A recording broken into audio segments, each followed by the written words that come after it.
Viva! Com as eleições presidenciais à porta, a RCFM, a Magazine e o E2 juntaram-se para dar a conhecer os candidatos que ambicionam suceder a Marcelo Rebelo de Sousa no cargo de Presidente da República Portuguesa. A nossa convidada de hoje é Manuela Magno. Nascida em Lisboa, licenciou-se em Física Nuclear pela Faculdade de Ciências da Universidade de Lisboa e seguiu estudos avançados em Música na Universidade de Colômbia. Ao longo da sua carreira foi professora no ensino básico e universitário e mestrina, tendo ainda desempenhado cargos de direção académica. Foi pré-candidata à presidência da República em 2006 e candidata do Partido Humanista em duas votações no ano de 2009, europeias e legislativas. Atualmente encontra-se filiada ao VOLT, partido do qual foi mandatária nas eleições legislativas de 2024. Antes de mais, agradeço por ter aceitado o nosso convite, Manuel. Queria começar aqui por lhe perguntar. Em 2006 já tinha tentado candidatar-se e na altura reuniu as assinaturas necessárias, mas viu a sua candidatura ser chumbada pelo Tribunal Constitucional devido a irregularidades. Passados quase 20 anos, o que é que a fez decidir voltar a tentar? Muito bom dia e muito obrigada pelo convite. É um prazer estar aqui. Eu não posso responder à sua pergunta diretamente sem fazer um pequenino, muito rápido esclarecimento. Porque é que houve irregularidades? Porque não se pode pôr no mesmo cesto pessoas que entregaram 11 proposituras, não são assinaturas, são proposituras, e as 11 certidões de eleitor, com alguém como eu, que entreguei 7.750 declarações de propositura e as respectivas certidões de eleitor.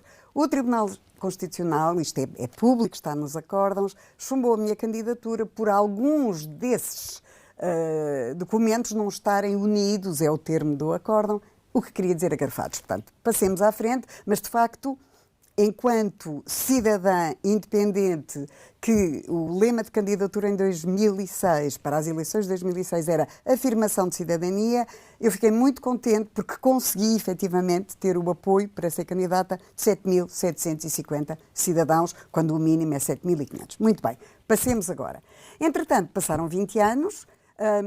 E com toda a franqueza, eu digo, claro que eu não tinha sequer expectativa há 20 anos atrás de ser eleita, quer dizer, isso era uma coisa completamente utópica, não era disso que se tratava o meu gesto. O meu gesto era de, mais uma vez repito, afirmação de cidadania e provar que um cidadã neste caso, independente, conseguia entregar um processo de candidatura.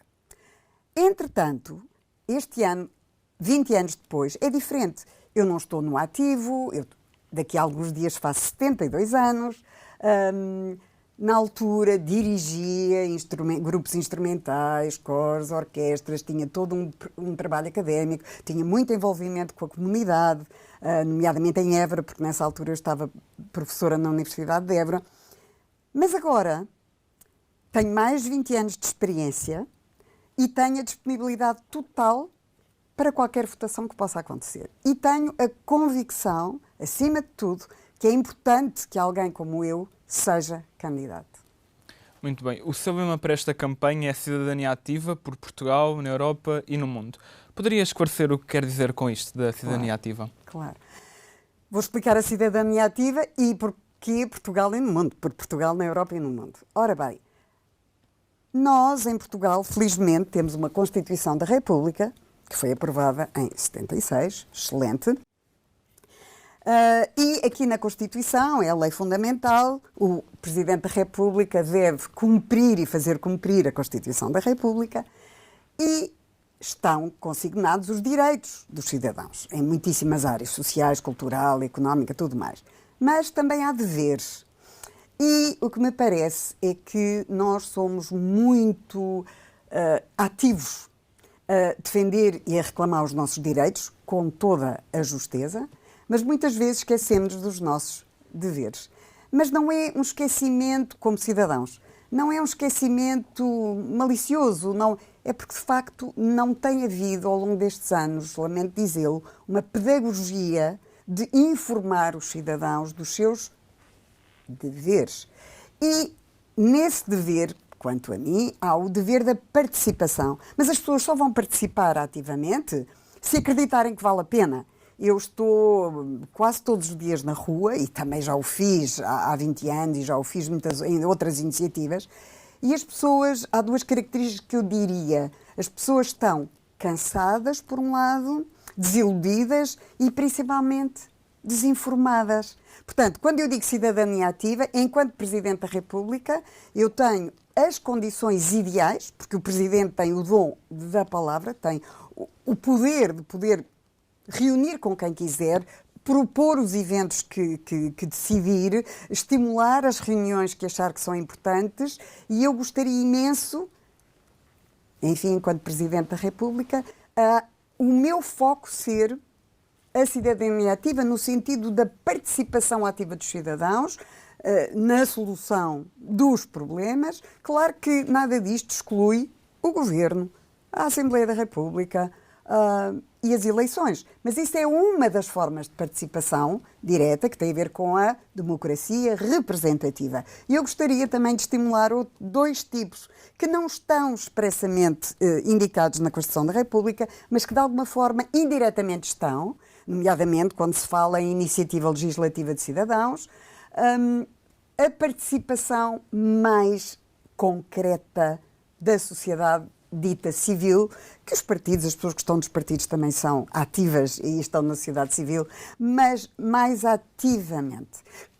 Porquê por Portugal na Europa e no mundo? Por Portugal, porque eu acho que seria muito benéfico para Portugal ter uma população muito mais bem informada a nível das questões políticas, sociais, económicas e culturais.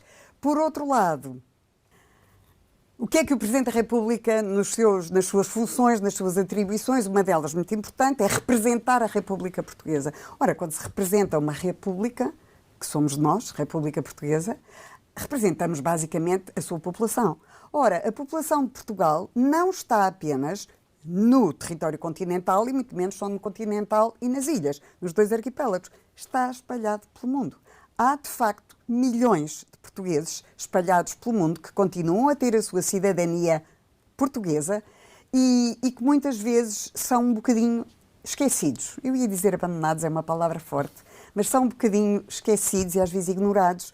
E muitas vezes, quando chega o dia 10 de junho, aí lembram-se, então os presidentes tentam ir junto das comunidades, mas são coisas muito pontuais. Eu vivi 8 anos nos Estados Unidos, eu vivi quase 5 anos na Holanda, eu vivi 2 anos em Timor-Leste e sei muito bem o que é ser português no estrangeiro e é possível fazer mais para integrar as pessoas, para ouvir as pessoas e para ter em conta as suas opiniões, as suas dificuldades e os seus desejos.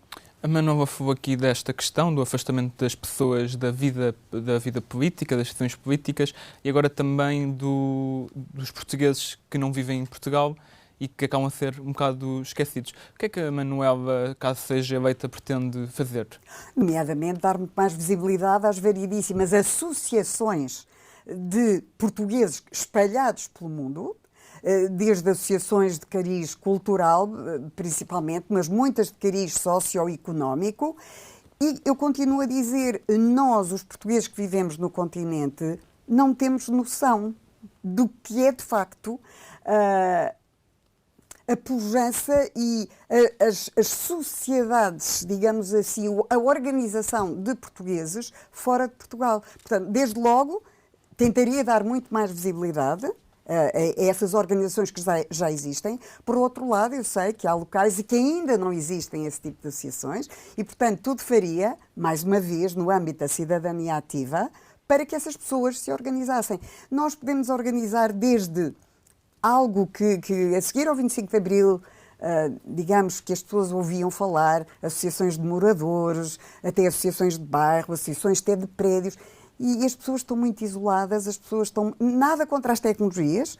Aliás, eu sou uma pessoa da tecnologia, o meu doutoramento tem a ver com as novas tecnologias e a criatividade musical, portanto, nada contra as tecnologias, mas tudo a favor de mantermos esta proximidade olhos nos olhos, que acho que é fundamental. A nossa humanidade passa pelas relações diretas uns com os outros e portanto, haveria muita coisa que se pode fazer.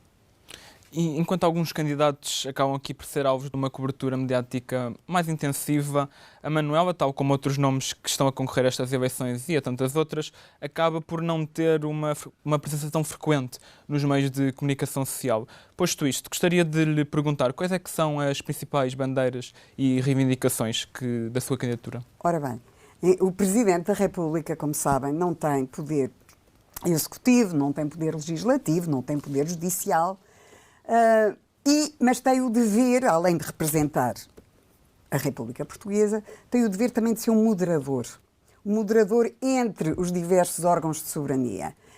E eu já vou mais ao cerne da sua pergunta, mas para mim as funções de Presidente da República têm duas faces bastante diferentes. A face pública, aquela que está nas notícias, estão lá os meios de comunicação social, o Presidente faz declarações, participa, faz discursos. Isso é o lado visível da atuação do Presidente da República. E depois há todo um lado, para usar uma tecnologia de back-office, que não se vê diariamente, mas que eu acho que é extremamente importante, que é, há quem diga, chamas magistratura de influência. Não gosto desse termo, magistratura de influência, não. Mas sim de, a cada momento, perceber as tensões que existem, como diminuir essas tensões, como diminuir a polarização. Os partidos são necessários, eu já vou à questão do voto, porque referi o voto e nem tudo foi correto exatamente, mas já lá vamos, uma questão de pormenor.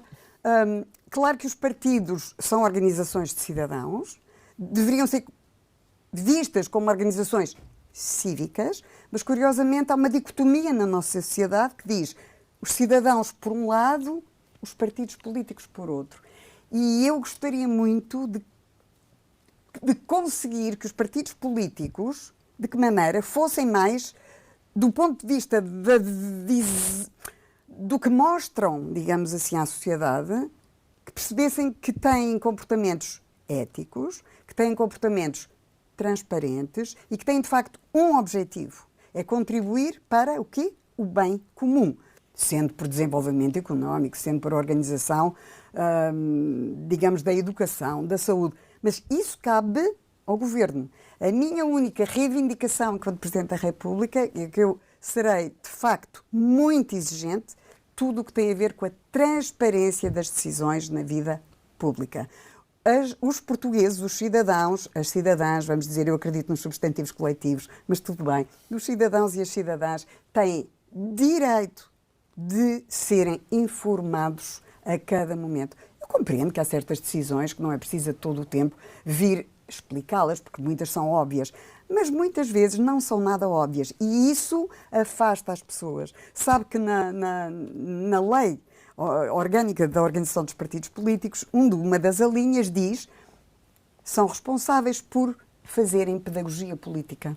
Eu acho que fazem muito pouca pedagogia, gostaria que fizessem muito mais, gostaria mesmo que fizessem muita pedagogia e não demagogia, e não populismo, ou seja, muitas vezes as pessoas, porque estão sempre a pensar na lógica das eleições e da votação e do número de votos, dizem aquilo, hoje em dia o marketing está mais que bem estudado, dizem aquilo que pensam ou que sabem que as pessoas vão gostar de ouvir. Não, eu gostaria que os políticos em Portugal dissessem aquilo, primeiro que tudo, em que acreditam. As pessoas não pensam todas da mesma maneira, as pessoas não têm todas propostas iguais para os problemas, mas os problemas são muito definidos. Eu acho que quanto aos problemas, acho que estamos todos de acordo.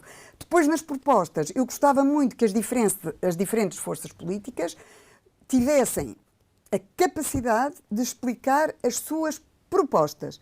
E depois tem que chegar a consensos. Não é possível não se chegar a consensos. Temos que, se calhar, diminuir um pouco as nossas expectativas, mas o companheiro do outro partido também tem. E, de facto, há uma coisa que interessa acima de tudo.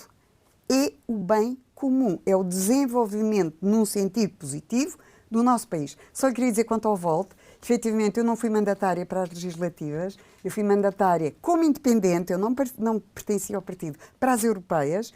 Foi o partido que me contactou, eu não tinha envolvimento nenhum com o voto, nem com nenhum outro partido, mas, entretanto, nessa experiência de ser mandatária em 2024 para as eleições europeias, conheci tanta gente, a maioria muito jovem, tão trabalhador, tão bem informado, tão honesto nas suas propostas e nas suas intenções, que eu que nunca tinha estado em nenhum partido político decidi, por que não experimentar? É um partido suficientemente aberto, suficientemente transparente, democrático, não dogmático, que tenta ter as suas atuações baseado em factos, é um partido pragmático e, principalmente, é um partido pan-europeu. E eu tive a oportunidade de conhecer, ir à Assembleia Geral do Volta Europa em novembro passado e fiquei muito bem impressionada com o que vi.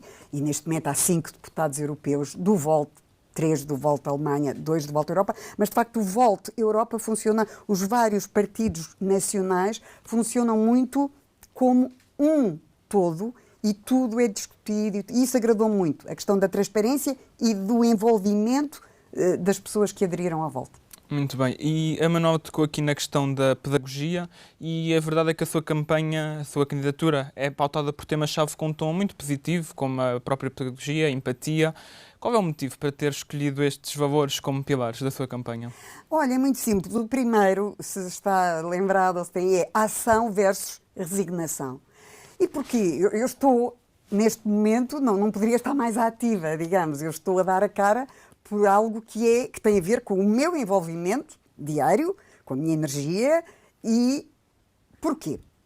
Porque os portugueses são muito rápidos em criticar, e devem ter um espírito crítico. Mas quando, mesmo na rua, eu digo, tudo bem, tem toda a razão, parece-me que tem razão nessas críticas. E o que é que já tentou fazer para alterar?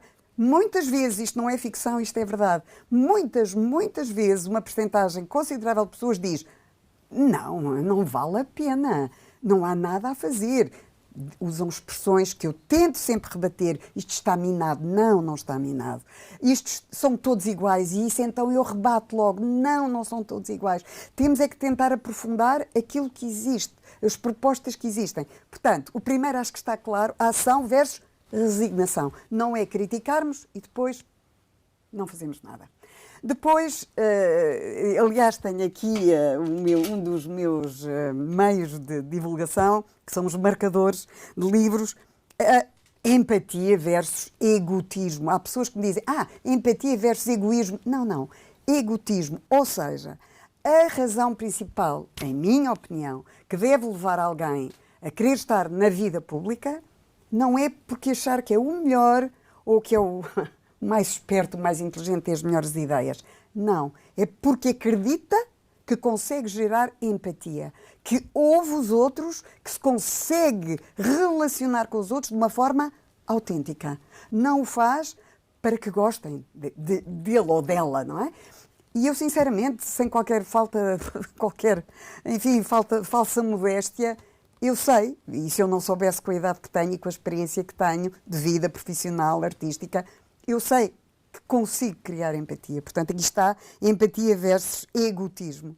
E depois pedagogia versus demagogia, eu penso que já abordámos muito. As pessoas têm que perceber, e a pedagogia não é só ensinar. Eu fui professora toda a vida e eu nunca fui uma professora, e acho que os jovens percebem isso, de dar matéria. Não sou uma professora de dar matéria. Eu sou uma professora de estimular a curiosidade, estimular o interesse e vamos então ver como é que podemos, sim, adquirir mais conhecimentos, como é que podemos estimular a nossa própria criatividade intelectual em relação a um determinado assunto. Portanto, pedagogia versus demagogia. E o que é demagogia? Demagogia é o oposto, quer dizer, é dizer aquilo que eu já disse há bocado, não é? É dizer aquilo que nós achamos que as pessoas vão gostar, mesmo que nós saibamos que não é possível fazê-lo. Depois, realismo versus populismo. As duas prendem-se uma com a outra. O populismo, mais uma vez, é dizer o que as pessoas querem ouvir, independentemente de verdadeiramente acreditarmos naquilo que estamos a dizer. E, portanto, quando eu digo realismo, eu não quero que os políticos escondam as dificuldades que existem. Eu gosto muito quando um político diz, quando alguém lhe faz uma pergunta, seja um jornalista, seja alguém num debate, que lhe faz uma pergunta e tem sempre uma resposta pronta. E às vezes eu digo, não. Isto é difícil fazer estas respostas prontas, porque cada vez mais as questões são complexas e muito poucas vezes eu ouço dizer, esse é um assunto que ainda estamos a pensar, tenho aqui uma ideia. Não, as pessoas querem sempre dar aquelas respostas muito certeiras e muito, lineares e às vezes não é bem possível. E depois tenho aqui uma última que para mim é fundamental e que às vezes até há vergonha de falar nesta palavra, que é a alegria. Alegria versus amargura. Ou seja, aquelas pessoas também que se resignam, muitas vezes são aquelas que são amarguradas, que não estão bem na vida. Claro que há assuntos de índole pessoal, mas eu estou a falar sempre, mesmo a nossa vida pessoal, eu acho que pode ser muito melhorada se nós, para além das nossas relações mais próximas, do nosso meio de subsistência, que é o nosso emprego, e ainda bem que muitas pessoas conseguem trabalhar naquilo que lhes dá prazer, mas acho que temos que na vida fazer aquilo em que acreditamos e que nos dá bem-estar. Quando eu digo alegria, eu quero dizer bem-estar e, no fundo, o que é que as pessoas querem na vida? Querem viver em paz? Querem ter um grupo de apoio familiar, de amizades, profissionais? Querem ser produtivas. Eu acho que é muito útil para a nossa saúde mental sentirmos que estamos a contribuir para a sociedade, seja com um negócio, seja por ser professor, seja por ser jornalista, seja por ser um empreendedor na área das viagens, seja o que for, mas que se faz isso de uma forma honesta, eticamente correta, e isso deve nos dar alegria. Não há problemas, não há tristeza, claro que há, mas no fundo, quando estamos a tentar melhorar seja o que for, devemos perceber que isso é útil, e essa utilidade acho que nos dá alegria. Em 2004, a Manuela afirmou, e passo a citar, um Presidente da República deve ser como um pai ou uma mãe da nação, representando e cuidando dos interesses e das necessidades de todos os cidadãos com o mesmo empenho, sem interesses, sem compromissos e sem vínculos a partidos, simplesmente em prol da nação. Fazendo aqui uma retrospectiva e olhando para os últimos presidentes que Portugal teve, que avaliação é que faz dos que desempenharam este cargo? Uau, essa pergunta lá está, não é daquelas que se respondem em 3 tempos. Ora bem, nós tivemos o primeiro Presidente da República, o General Ramalhianes, e que não podemos deixar de analisar a sua atuação enquanto Presidente da República do contexto sociopolítico que se vivia. Portanto, sinceramente, acho que foi a pessoa correta naquele momento. Pode-se criticar, mas, percebem, não estou aqui para fazer uma análise profunda, mas sim, acho que foi a pessoa correta naquele momento e, portanto, acho que foi uma pessoa séria que, em honestidade, fez aquilo que acreditava que era o melhor. De uma forma discreta, mas nunca de uma forma distante. Há pessoas que dizem que o General Ramalhianes era uma pessoa distante. Nunca achei que fosse uma pessoa distante. Infelizmente, houve uma coisa que acho que era interessante na altura, portanto, era um presidente bastante jovem, digamos, para a época, em que havia uma família, percebia-se que havia uma mulher, que havia um filho, e até enquanto foi presidente, foi pai. E a sua esposa foi mãe de outro filho. Portanto, tudo isso até humanizou, acho eu, a sua presidência. Depois tivemos o presidente Mário Soares. Um homem com uma experiência incrível, portanto, não é preciso estar aqui a fazer o historial. Nem sempre eu concordei, digamos assim. Achei que podia ter feito mais pela tal cidadania ativa. Mas claro que teve desempenhos muito importantes. Foi uma época também de muita mudança, a questão da adesão à União Europeia, na altura CEE. E, portanto, foi de facto uma pessoa também que desempenhou, acredito que fez o melhor possível com as atribuições que tinha. Depois tivemos o presidente Jorge Sampaio. E só um pormenor, portanto, quer o presidente Mário Soares, quer o presidente Jorge Sampaio, vinham do Partido Socialista, portanto, extremamente ligados ao Partido Socialista, e, curiosamente, nos mandatos, e todos estes fizeram 2 mandatos, as pessoas talvez se lembrem, quem for mais jovem talvez não se lembre, os mandatos são de 5 anos, quer o general Ramalhianes, o doutor Mário Soares e o doutor Jorge Sampaio cumpriram 2 mandatos, portanto, 5 anos. O doutor Jorge Sampaio teve algumas decisões, nomeadamente de demissão do primeiro-ministro Santana Lopes, naquela altura, convocar eleições antecipadas. Eu sou sempre muito cautelosa quanto a convocar eleições antecipadas. Acho que a estabilidade por si é um bem, não quer dizer que não haja situações, obviamente, se o Presidente tem essas capacidades de demitir um governo ou dissolver a Assembleia da República, com certeza que haverá momentos em que essas atribuições devem ser exercidas.